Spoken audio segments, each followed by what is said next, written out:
Episode 40. Tidak diinginkan. Mira dan Kevin datang ke sebuah restoran untuk undangan seorang kolega Kevin. Selamat datang Tuan Kevin. Apakah ini istri Anda? Tanya seorang pria paruh baya yang tak lain adalah Tuan Freddy. Maaf membuatmu menunggu Tuan Freddy. Iya, ini istriku namanya Mira. Sayang, ini adalah Tuan Freddy, kolega penting di perusahaanku, ucap Kevin. Halo Tuan Freddy, senang bertemu dengan Anda kembali, ucap Mira mengulurkan tangannya. Halo Nona Mira, jadi Anda adalah istri Tuan Kevin?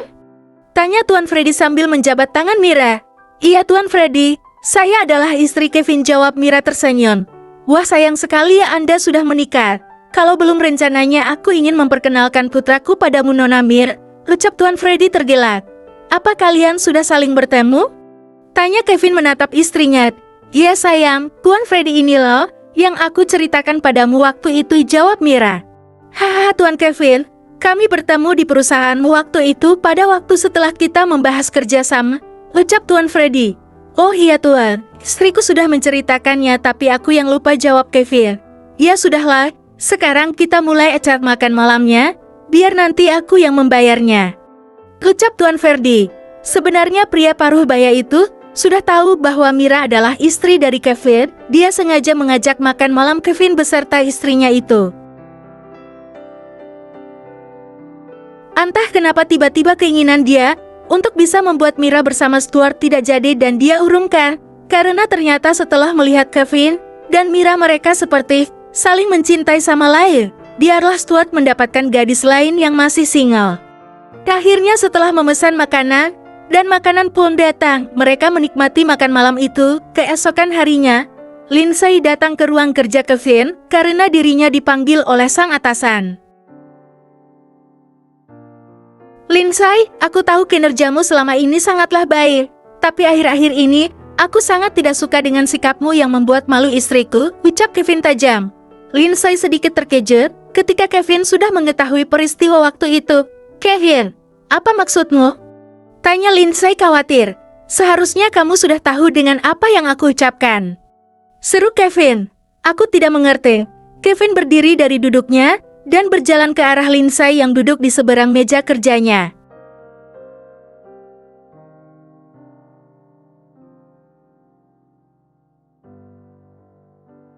Linda, kamu adalah sahabat terbaikku selama ini, tapi karena kelakuanmu yang sangat tidak patut seperti itu, dengan berat hati aku memecatmu dari perusahaan Benefit Group, ucap Kevin.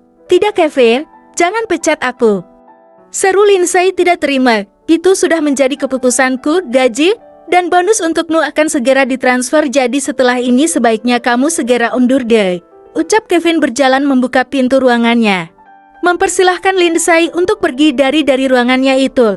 Kevin, ku mohon jangan memecatku, aku bisa menjelaskan masalah Mira pada waktu itu, seru Lindsay. Tapi Kevin hanya diam saja dan tetap pada pendiriannya. Wanita itu mengepalkan tangannya kuat, dia merasa Kevin tidak adil terhadapnya. Semua ini gara-gara Mira, aku tidak akan tinggal diam begitu saja, batin Lindsay.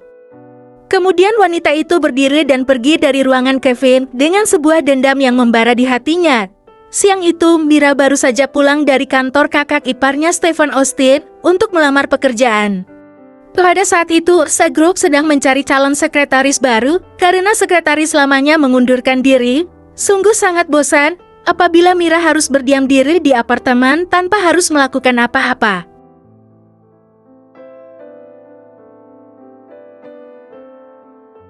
Mira adalah gadis yang cerdas dan mandiri. Dulu sebelum menikah, dia juga sudah bekerja sebagai sekretaris di sebuah perusahaan. Mira mengemudikan mobilnya perlahan karena pada waktu itu dia sudah hampir sampai di tempat yang akan dia tuju, sebuah toko kue yang sangat dia inginkan. Entah kenapa dia tiba-tiba merasa sangat ingin makan kue brownies. Membayangkan brownies saja sudah membuat Mira ngiler. Akhirnya dia sampai ke tempat tujuannya dan memarkirkan mobilnya. Saat akan keluar dari dalam mobil, Mira merasa ada sebuah mobil yang sedari tadi mengikutinya. Dia pun menoleh ke belakang tapi tidak melihat ada mobil yang mencurigakan. Sepertinya hanya perasaanku saja, gumam Mira. Kemudian gadis itu keluar dari mobil dan langsung masuk ke dalam toko kue tersebut. Dederetetetete, ponsel Mira berdering Kemudian gadis itu mengambil ponsel dan melihat siapa yang meneleponnya. Stuart, ada perlu apa dia meneleponku? Gumam Mira.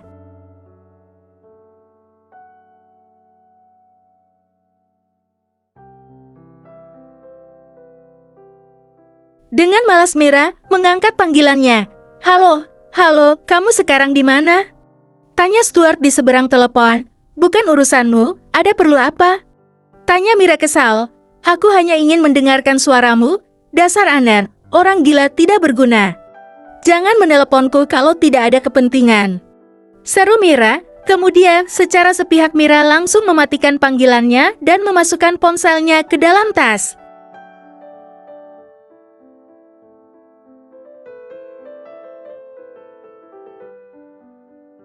Nona, ini brownies coklat pesanan Anda, ucap pegawai toko menyerahkan paper bag berisi brownies pesanan Mira.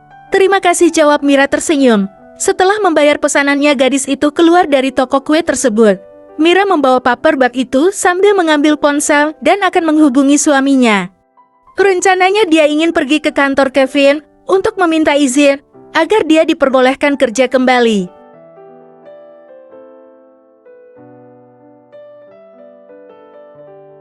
Saat berjalan menuju ke mobilnya, tiba-tiba dari belakang ada sebuah mobil berjalan sangat kencang.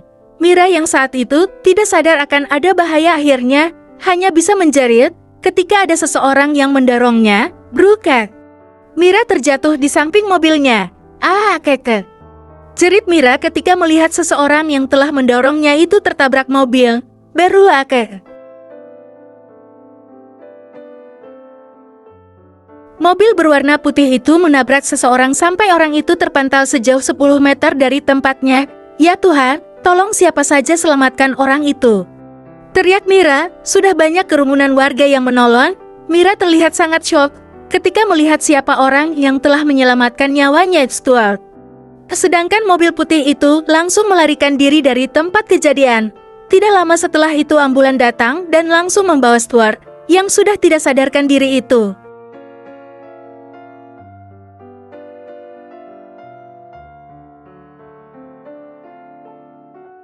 Mira, Kevin, dan Tuan Freddy masih menunggu di depan ruang operasi. Sungguh kejadian tak diinginkan yang menimpa Stuart saat itu. Pria itu telah menyelamatkan nyawa Mira. Gadis itu masih menangis dalam pelukan suaminya. Hex Kevin, aku takut. Aku merasa bersalah, lirih Mira. Tenanglah sayang, semuanya pasti baik-baik saja, ucap Kevin menenangkan istrinya. Tuan Freddy, maafkan aku, ucap Mira masih sesegukan. Tidak Nona, itu bukan salahmu. Aku tahu putraku hanya berusaha melindungimu, jawab Tuan Freddy. Pria paruh baya itu sangat tahu apa yang dipikirkan oleh putranya. Stuart berusaha melindungi Mira dari seseorang yang akan menyakiti gadis itu.